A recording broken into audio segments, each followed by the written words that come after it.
Welcome to Sustainability Bridges, a Eurosif podcast that aims to build bridges between policymakers, investors, academics and civil society around the theme of sustainable investment. Eurosif, the European Sustainable Investment Forum, is the leading pan-European association promoting sustainable finance and investment at the European level. In these podcasts, Eurosif's Executive Director invites distinguished guests for a 30-minute conversation on current events shaping the sustainable investment community. Hello everyone, my name is Alexandra Palinska and I am the Executive Director of Eurosif. For this episode of Sustainability Bridges, I am honored to be joined by Nora Sandahl, Head of Sustainability at Datia, a climate fintech company helping investors transition to sustainable finance, serving asset managers, asset owners, wealth advisors, and tech platforms with a client base of over 200 billion plus euro in assets under management. Together, we're going to discuss the concepts introduced by the Sustainable Finance Disclosure Regulation and the challenges market participants face when implementing them.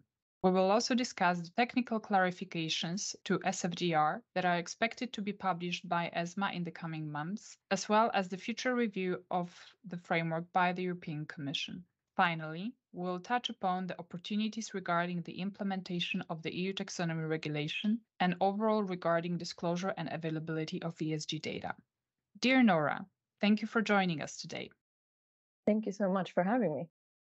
Could you start off by reminding our listeners about Datia and how you help companies with SFDR implementation? Absolutely, of course. So we are, as you mentioned, a climate fintech platform. And what the main thing that we consider doing in the help and of the implementation of the SFDR is to free up the time of asset managers to make it as easy for them as possible to work with the framework. So we try to reduce a lot of noise along the way. I'm sure everyone familiar with SFDR knows that it's quite a lot to keep track of. First, you need to, actually figure out the regulation and the legislation and the framework itself. And then you need to start working with data and you need to disclose quite a lot of things. So what we do there is to help, aggregate data, calculate KPIs, offer different types of data insights through, various lenses, and also to generate these reports as well. And we also allow investors to monitor their portfolios according to the framework, but also to whatever sustainability preferences they might have. So both in terms of, just pre-contractual information and exclusions and inclusions and focus investment strategy, but also to monitor according to their definition of, for example, sustainable investments or their definition of PIs that are important and relevant, etc. Apart from that, we get the privilege to converse a lot with the market, which I'm extremely grateful for, that we get to discuss SFDR, questions, issues, challenges, opportunities from our customers and a lot of the market in general today as well. Thank you, Nora. SFDR introduced many notions such as sustainable investments or principal adverse impact indicators. Would you say these notions brought a change in the practices of financial market participants regarding their integration of sustainability risks, opportunities, and impacts? I would say so. A lot. It varies depending on where you were as an actor before the introduction of these concepts and after, I would say. But regardless, I think it's changed. One thing that is quite clear is that there is definitely a change in the sense that it's more focused, the efforts of sustainability risks, opportunities, impacts today than they have been maybe historically. So in terms of more focused, it's very clear today, when the regulator comes out with a table that says these are the principal adverse impacts you should be looking at as an asset manager or a fund manager, then you don't have much more choice than to actually start doing that. Maybe you can go beyond, but they sort of help them set the minimum level by introducing these concepts. So in terms of that, I think the sort of way you look at data, the way you look at risks and impacts and opportunities have been much more focused and now to the point and clear, clarified. So that's actually, one might say that's been enforced by the regulation, or one might say that's been facilitated by the regulation. That's two different ways of looking at it. But another thing we've seen, I think, after the introduction of SFDR, mainly sustainable investments, is the sort of other side of stepping away from the impacts and what are we calling the good, the opposite to the adverse things, so the sustainable. And there, I think we see a lot of more precaution after the introduction of the SFDR. So not being more hesitant and more, think twice before you call something green, think twice before you call something sustainable or ESG, in terms of financial products. And that there needs to be a very, robust and standardized methodology behind that to classify these instruments according to the regulation, which is something we think is great. And it's as a part of these two concepts being introduced, both sustainable investments and principal adverse impact, we see that it's sort of facilitated or increased or accelerated the integration of sustainability risks, impacts and opportunities in the normal processes, I would say. Excellent. Thank you, Nora, for sharing these insights. In a way, then, I presume you could conclude that overall, despite actually quite a lot of criticism towards SFDR, that this regulation increased, especially the transparency on the integration of sustainability risks, opportunities, and impacts in the investment decisions. I would say so. I mean, to some extent, and that's obviously always difficult to measure, right? Like, how successful has the implementation of this regulation been in terms of increased transparency, right? Because it is difficult also to explain all of these concepts and aspects in a way that makes it very easy for stakeholders or your audience to understand how you're actually working with this. And that's where I think the main difficulty is that the framework needs to be flexible enough to support different types of investors working with this in different ways. But with flexibility comes the whole difficulty of, comparison between actor A, B, and C. But there's no denying that it's increased transparency to some extent, at least. I refuse to believe that. Great, thank you. Now, passing on smoothly to the next question, could you share with us some of the challenges you and your clients are facing in the implementation of SFDR? Absolutely. I think we've mainly maybe touched upon a couple of them, but not really deep dived in them. So one main challenge for our customers today is the data, getting the data from their underlying assets and the instruments, and actually being able to trust their data. And this goes sort of back to the whole disclosure side of them as well. If they can't trust the data they have, then it's very, very scary for them to use that for their own disclosures, right? So and the data it's more than trust. Getting enough coverage and getting enough quality assured information is a very, very, very big challenge, especially for some of our customers today that work in very niche markets or with a lot of smaller SMEs, and etc. Apart from that, I would say that the workload has been a challenge for the investors we've been talking a lot to. We work with a lot of smaller asset managers, not the really, really large institutes, and they normally have maybe one FTE dedicated to this, maybe not even that. Like it's not really that they have the capacity in-house to require as much as this regulation actually would need as for attention. So you need to sort of complement with systems, tech, and outside just help. There's also the knowledge side of that to understand the regulation, it takes a while, and today it's been difficult, I think, in general, for the market to understand the regulation and versus what the market is doing with this framework is sometimes different as well, because it's developed into sort of I'm sure we're going to get into this more later, but a labeling scheme, or like a categorization of financial products rather than a transparency framework.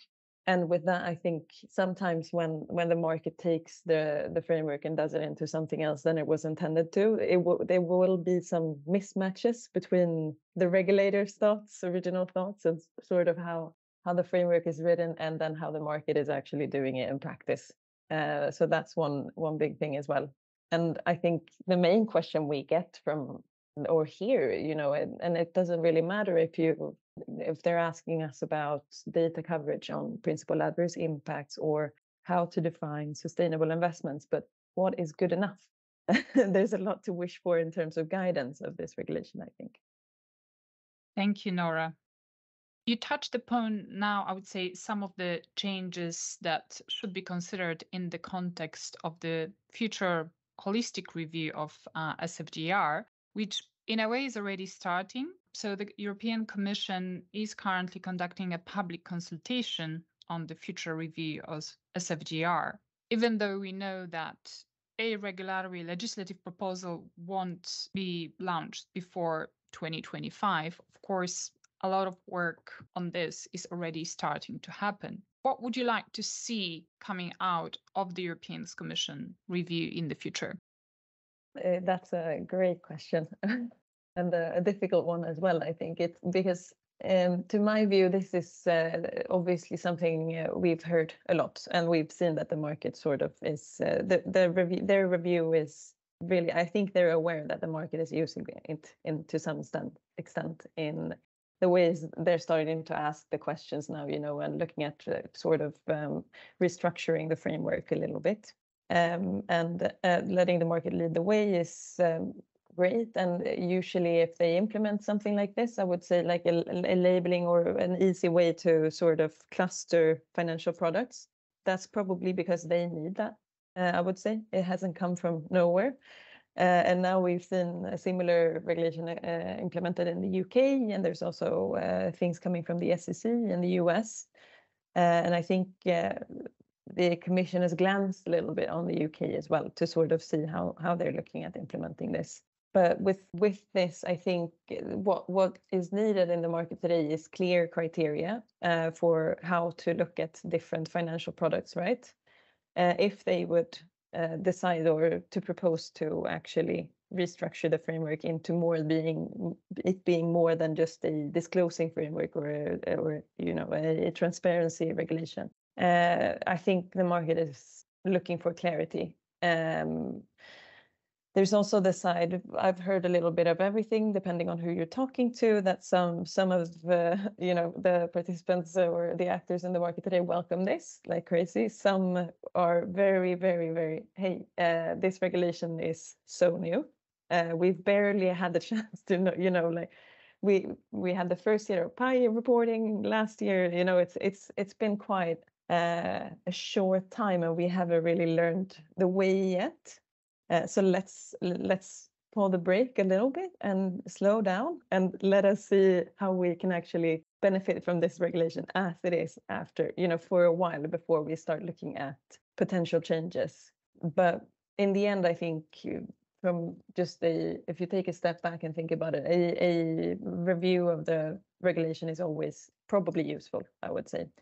And if we can get more clarity as a result of that, that would be great. That's on my wish list this year. Well, I think we are all hoping that the review of this regulation will be helpful to financial market participants as well as the regulators. And I think, as you mentioned, there is a need for greater clarity on certain definitions, even including the definition of sustainable investments, but especially to have either a definition of products with ESG characteristics, or actually just consider transforming it into a different product category. And I think, as you mentioned, probably what we need is also kind of a move from the current framework, which is somehow stuck between a disclosure regulation, which legally it is, and between standard / categorization system, labeling system. So probably we need to complete the move into ensuring that there are clear categories which are fit for purpose. For instance, is this also something you have been reflecting on? And for instance, what kind of product categories do you think should be there? We have been reflecting on it a little bit, but then to sort of the extent that it's far ahead. But if you could wish, wish for the future, I think looking at the proposals that we've also seen from the European Commission, it does. I like the idea of keeping some of the SFDR concepts like Article 9, Article 8, do no significant harm, sustainable investments, sort of clustering. Keeping this, because even though we need more clarity and the market is still sort of unsure, especially for sustainable investments, and all of that entails, what is a positive contribution, what is significant harm, what is good governance, how do we set a normal value for that?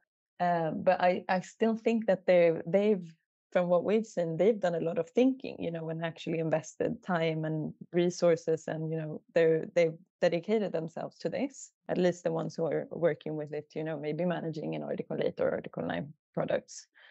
And it would be nice if that work didn't have to go to waste, I think. And also everything they worked with, regarding the disclosures and sort of setting up this framework. So keeping that concept will be great, in my opinion.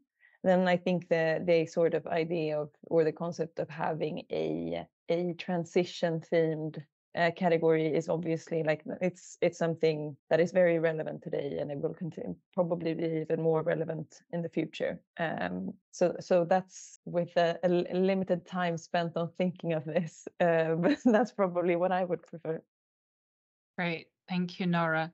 Now let's maybe turn back into a little bit more, I would say, the tools and methodologies that you help your clients develop in order to enable them to properly monitor the sustainability risks and measure them, as well as the potential adverse impacts. Could you tell us a little bit more about that? Yes, absolutely. So the tools we give it, I would say the if you think about it, data is the sort of tool to monitor. That's what you need here, and that's what you need to monitor.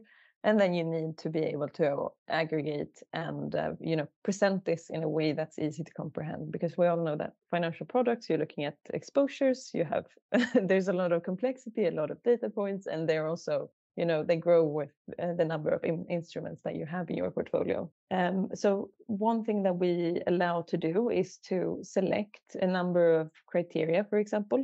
So you can select something regarding tax and paying employees if you want to look at good governance, maybe, for example, and looking at do no significant harm. We have the principal adverse impacts sort of aggregated per portfolio level as well, but also looking at SDG contributions, green revenue streams, etc., together with a lot of ESG data as well. So our main tool to monitor this under SFDR, I would say, is presenting these in a pie view, and also exporting them into the template, but also being able to set sort of a flexible multi-parameter screening criteria that is intended for sustainable investments. So basically a combination of as many data points as you like that you can set as thresholds, which can be compared to a benchmark or an index or you name it, and then do this per company, per instrument in your universe or in your portfolio, which then just you get a final number and also insights into where they've passed and where they've failed, your own criteria as a user. Great, thank you. We're actually eagerly awaiting a publication from the European supervisory authorities of the revised regulatory technical standards, the revisions on which they have been publicly consulting earlier this year. Do you have any particular expectations with regards to that, and to what extent do you think it is really important to provide greater clarity on how financial market participants should measure and then consider appropriately the principal adverse impact indicators? And also, do you think some of those indicators should absolutely be revised in order to make it more practical for investments? Good question. I do think this new consultation and sort of restructuring the PI framework a little bit is good holistically. I mean, I think aligning it with the ESRS, we've seen a lot that is really really helpful because it's going to be difficult if the companies are meant to report something else than the investors are. So from that aspect, I think it's great. It's also being a little bit, because if you think about it, really, the original PI, statement and framework that was developed quite long ago, and things have happened in the world since then. They're looking now at, for example, moving more towards UN human rights for business and human rights, or guiding principles, sorry, for business and human rights, instead of looking at the UN Global Compact and things like that, which I think is good. And the sort of harmonization across frameworks and regulations is what the EU is striving for, right? The CSRD, the taxonomy, the SFDR, MiFID II, they're all very linked. And in order to continue to work, they need to also be harmonized. So aligning these two frameworks, I think I'm 100% for, and I think most of the market would agree to that as well. The other aspect you mentioned is, just clarifying how principal adverse impacts should be calculated. This might seem, very minor and trivial, but we've spent so much time trying to sort of crack the code on how should we calculate this? How should we, what kind of approach should we apply to emissions to water? Same as carbon footprint. And it's just work that takes time. And it might, if you make the wrong assumption, and sort of deviate from the market, then I think that's just, blocks comparison between the disclosures. So actually looking at, having a formula and a definition for each PI, like we've seen in this consultation, is really good as well, I think, and really useful. Thank you, Nora. As long as we're talking about principal adverse impact indicators, let's maybe touch upon one more aspect. So in the context of the future holistic review of SFDR framework, there has been quite a bit of a debate on whether it is useful to retain the principal adverse impacts both at the entity level and then also at the product level. And honestly, I've heard, such a variety of views already. It's true that I think some of the financial market participants would prefer to keep it only at the product level, which to quite an extent it makes sense. However, some have been pointing out that, especially disclosure of the due diligence policies are of paramount importance at the entity level. And well, I've heard even in some opinions that keeping such disclosures at the entity level to some extent can also bring greater clarity, even for financial market participants themselves, looking at all of their kind of portfolios, to what extent there may or may not be somewhere significant harm that they need to mitigate. What are your views on that? How to kind of strike the right balance in order to ensure that, this framework is useful both for the retail investors, supervisors, and at the same time, and financial market practitioners, and at the same time that is also practical and not overly burdensome. Yeah, I recognize that as well. There's a lot of different, views on sort of the scope on how to look at the impacts, because you do often also consider them on product level, right? And they can vary between, depending on if your financial product might have a specific focus, then you might have a select number of PIs for, industries, or it can vary a lot.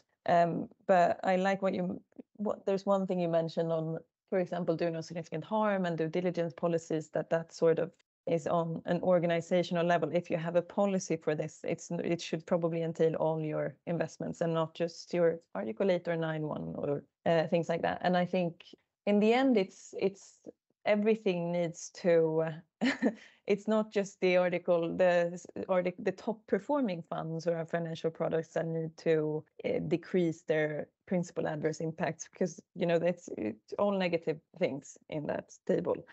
Everyone needs to do it, not just the top of mind and the ESG labeled funds. They need to increase their additionality, and they're doing good, but everyone needs to stop doing harm, in my opinion. So I think, and also just for ease, to me, the entity level sort of PI disclosure is more holistic. That's how companies do it. That's how banks will be required to do it. Maybe for simplicity, it would be good to keep it like that. And then the product level sort of looking at PIs could be an add-on, in my opinion, rather than a standard. To me, it makes more sense like that. But maybe that's from a long history of just looking in annual reports and sort of how we're used to seeing this disclosure overall. And then I think there's another side that could actually argue for the opposite, so the product level one, which is that the sort of data need of principal adverse impacts from investors normally comes from another investor, right? That has a position in your product. It's rare to see that a retail customer would be like, I want to know exactly what the emissions to water was in 2021 for this fund, because it's very difficult to assess now at the moment. But there is this, if you have institutional investors, they will need your data to calculate their own principal adverse impact. So there's this sort of escalations, and then it's obviously useful to have that per product level. For example, as it is in the EET, then we see that they can actually get this data in machine readable format on product level. So there's two different sides, I think. One is sort of the data needs that are driven by the regulation, and one is sort of how will we make our product and our organization a little bit better. Thank you. Regarding retail investors, I mean, I think you might be right that maybe they're not necessarily inquiring about very particular disclosures like, okay, what is the water usage, et cetera, et cetera. However, actually, we are hearing, and we've seen some studies targeted at understanding better the preferences of retail investors that actually demonstrate that there is an increasing number of financial services consumers that really do care about sustainability. So I think maybe the difference here is that they don't necessarily want to have information about very specific technical metrics. However, they want to know overall how sustainable this financial product is, or at least does it prevent significant harm, right? So I think, and as you touch upon, I mean, in a way, all those actually disclosures and metrics are important components of assessing the level of greenness or, well, sustainability, considering both environmental and social aspects of the investment product. Would you agree with that? I do agree 100%. And I think in general, we also speak to a lot of wealth managers, so advisors who obviously work directly with they got an ear on the towards the private markets and the retail customers. And also now we have the MiFID II questionnaire, that they actually need to start collecting this information about the preferences. And I think absolutely that most of the customers want to invest sustainably. There's no doubt about that, especially when the generation shifts. We've heard that typically the MiFID II questionnaire is there's a very high percentages of sustainability preferences of younger generations, apparently, which I think is great. But the difficulty of the PI statement in this sort of context is that it's very difficult to assess based on only this information. What is the sustainability profile? It feeds into the final output, like you mentioned, and I agree 100% that it's absolutely useful. But it's today, I think, sort of the data literacy, even in the capital markets, is not perfect. So expecting the retail investors to understand this, I think, would be a little bit too ambitious, although the intent and the ambition and the asking questions about sustainability in financial products I've seen have grown a lot recently, and that's going to spread to pension funds and on these platforms now that are actually adding on further information. Every time I log in here in Sweden, I see something new on sustainability into brokerages and things like that. So there is definitely a will and an ask for this from retail investors. Thank you. And what do you think would need to be changed in order to make it more retail investor friendly? So I think in the ESMA consultation, this dashboard, for example, that they've introduced to make these documents easier to understand for readers, that's definitely a first step, in my opinion. So making this sort of home screen and looking at the highlights, because I think it's generally rare to see a big share of retail investors going in and reading these documents, from start to end. So that's great. And then in terms of the pies being more useful to end investor, I think that's another sort of question, because when I see 80% sustainable, that maybe is a little bit more clear and straightforward to me than what a carbon footprint of 400. Because that doesn't really, if you don't put data in a context, impact data, then it's difficult to assess. So maybe that will come just with time, with these documents becoming more mainstream, or maybe you need to add sort of a benchmark or something to create a sort of framework to hold on to, that what is tolerable, what is acceptable, and what is not acceptable when it comes to doing harm. So basically maybe creating thresholds, or as you mentioned, be able to benchmark it against something, right? That would be, if I can ask, that would be great. And I think a lot of the market would find that quite nice to sort of have something to hold on to as well. Yes, I think we are often, kind of stuck in this bizarre loop where, on one hand, I think in terms of implementation, a lot of financial market participants, they're keen to have more clarity and more precision.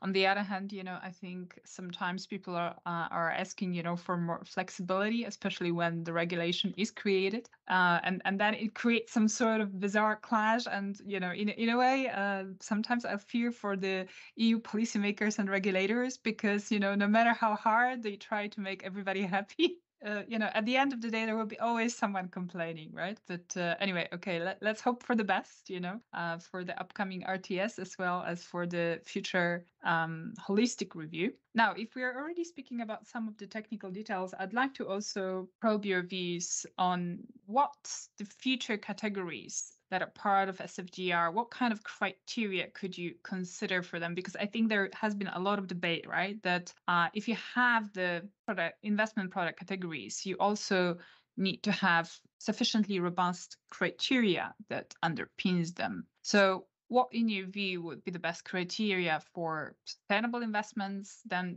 a sort of improved equivalent of products with ESG characteristics, and the transition category? This is an interesting question, and there's obviously, you can make the list very long. And I find it funny what you mentioned about the sort of two sides of the market, one being regulate us as much as like please make everything very black and white so it's easy to follow, and then it's like, don't regulate us. But it's either you need to do 100%, maybe add thresholds, then specific guidance on how to implement this. I think adding this will be very difficult to make everyone happy when looking at this, because this is to a large extent actually already implemented in some ways, formed from European investors who actually use this concept today, and I think they'll be reluctant to change, even though they'll be happy to get clarifications and guidance. Maybe they've found a model that's working for them. What we've heard, which one thing that I really like, is to, when assess harm, for example, using the pies, but also using, it's very difficult you're always there in the conundrum to, how do I assess a little Swedish tech company with a, I don't know, Brazilian mining company or different sizes, different industries. So using sort of adjusting to intensity measures, but also one thing that we've seen a lot and do as well is to compare. We only benchmark for do no significant harm against their own industry, so against their peers, so that when you assess, for example, greenhouse gas emissions or carbon footprint, you compare apples and apples and not apples and pears. So that's something we'd like to see partly more guidance on, sort of which level of on how to approach this, but also on how to apply these criteria, especially, and to account for the various values you will see. Because before you have sort of you normalize the data, it's very difficult to find the good threshold, in my opinion. And then the most question, or the biggest question I would say that we get, and I'm considering every now and then as well, is what is significant harm? What makes it significant? So going back here again to what we talked about the pies, where it goes from a tolerable, because we know that all the pies are harmful, right? They're adverse impact. But when do they go from harmful to being significantly harmful? And that is something that we've thought a lot about. So looking at, what do you need to, how bad do you need to be classified as harmful would be very, very difficult. And that would be great, I think, to have some further guidance on.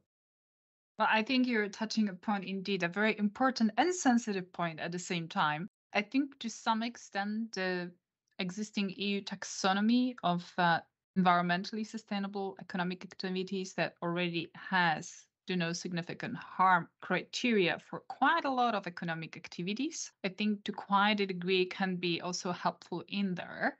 I wonder whether you also agree with that. But of course, there has been also quite a lot of discussions on to what extent it would be useful to use the taxonomy of the do no significant harm criteria for the purpose of SFDR, and discussions that the taxonomy is economic activity level. Here the do no significant harm in SFDR is rather investee company level, which of course creates certain challenges as well. Of course, some people also say that the taxonomy do no significant harm criteria are quite detailed. However, I think that somehow is related to what you mentioned, right? That if you really want to make it scientific and sufficiently comparable across the industries, in a way, there is no way of fully avoiding, the nitty-gritty and the related complexity. So what are your views on that? Yeah, I think it's useful to look at the taxonomy, and it's both good but also a little bit unfortunate. I think that they've overlapped these concepts across two frameworks that aren't meant to be used the same way, and also that the underlying definitions shouldn't be the same, because they've made quite clear that to look at do no significant harm under SFDR, they need to use the pies. So it's fair enough, but then I think another sort of challenge, you can still look at the taxonomy, and a lot of our users actually do that. We've seen it's very common because it feels safe for them, way safer than looking at a select number of pies, the mandatory ones, and maybe some optional, and then trying to figure out what's a good threshold for me to apply to this data points. I think the industry finds that very scary, and with the lack of guidance, they would rather look at something that is, the EU approved stamp on. However, this sort of the do no significant harm within the taxonomy it has the same limitations of everything in the taxonomy, I think, which is that it doesn't apply to more than, I don't know how many sectors at the moment, but it is a significantly or fairly small part of the economic activities in the world today. So you might still run into, what should I apply to this? This is not defined in the taxonomy. Then you still need to fall back on your own definition at some point, which is why I think sustainable investments and everything that entails underneath it is really useful, because we need this flexibility, in my opinion, in the framework today. until the taxonomy is a very complete and holistic and wide-setting framework, then I think it's good, but it's still going to be sort of a very, very tricky road to navigate for the market. And in terms of good enough, going back to this again, the constant question, what is good enough? Because there's also always going to be I don't want to call it conflict of interest, but obviously you want a methodology that will give you as high a percentage of sustainable investments as possible that you can feel comfortable with is not greenwashing. That's what they're looking for. Like, that's the only thing the market wants today. We don't want to greenwash, we want to be transparent, but we also want to invest sustainably. So this is the whole conundrum today. And I think getting as much inspiration from the other frameworks, such as the taxonomy, and you can look at, for example, the draft report of the social taxonomy as well for social activities. But in the end, they're going to have to make the decision of how to screen and how to classify these instruments, which is, they're going to get to that at some point anyways. Great, thank you. And maybe just very briefly touching upon then the criteria that could be considered as substantial contribution. I mean, for the purpose of SFDR. I mean, because right now, as for sustainable investment products, I mean, it does say that the product has to contribute to an environmental or social objective, in addition not to doing any significant harm, and have good corporate governance. I would say follow good corporate governance principles as well. So speaking of that, and indeed, for instance, one option would be to say, like, okay, maybe a certain percentage of the taxonomy alignment, but we all know, what are the challenges with that. And you also touched upon that EU taxonomy is still being developed and probably needs time to be also well implemented and, I would say well received by the markets. So what in your view could be some criteria that would then allow this, flexibility, and an alternative to using EU taxonomy as a kind of, I would say here, measure or benchmark of contributing towards environmental or social objectives? What do you think could be some alternatives to ensure that then there is some robust criteria, but at the same time allowing enough flexibility? Great question. We didn't even get to positive contributions until now, and that's the tricky part as well. No, I think there's a lot of different options. Unfortunately, today, currently, there's not a lot of structured data in terms of this. We have, some indications of SDG alignment of that you've started looking now at in terms of revenue streams of companies, because it is one important thing to distinguish is that when you look at the positive contribution, it says in the regulation that it's on the economic activity level and not on, so as opposed to looking at do no significant harm or good governance, you don't need to look at the whole company, 100% of their operations need to contribute to, I don't know, renewable energy, for example. It could be a smaller share of that. So what we've seen, which I think is a good approach, is looking, into the annual reports and general operations. The issue here is it's difficult to assess without this data being reported directly, because you rarely get the data from the companies in that sense that X%, like a revenue breakdown and a classification of, how this sort of, if this is green or social, etc. So I think for the positive contribution sort of assessment, there's a lot of assumptions lying behind that of, reading between the lines, knowing the company, knowing their operations, etc. But this is also, I think, where we've seen the most conservative approaches from the market, which I think is really good. Because when you lack the data and you need to make these assumptions yourself, then you need to apply a very conservative and stringent approach. But yeah, unfortunately, I don't have a better answer than that. Then, looking at activities rather than the company itself, but also trying to find out what kind of economic activities are they involved in. And I think the most classic ones are renewable energy, looking at sort of transitioning this, it could be energy storage. That's quite interesting for me, at least. And then sort of making the assumption that there is a positive contribution. Thank you. And finally, regarding transition investments, what do you think appropriate criteria or metrics could be? That's a really interesting topic. I think transition in general is so interesting, and to me, it's very necessary.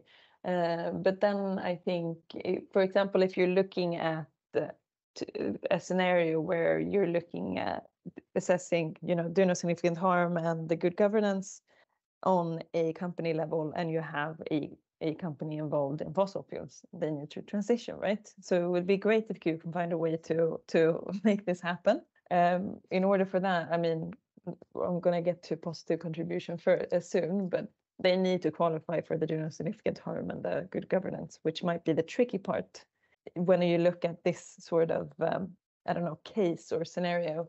When you then get to the positive contribution of this, I think it's super important to have some sort of measurable metric of have we succeeded in this transition, and not just the promise of we're installing X and Y, or we're starting a micro project for hydrogen, green hydrogen. So actually demanding or sort of there, I think if you're an investor, you can engage a little bit more with the investee company or the prospect and ask, what is the sort of expected outcome, and that could be in avoided emissions, or there's also a lot of debate on how to measure these things going forward.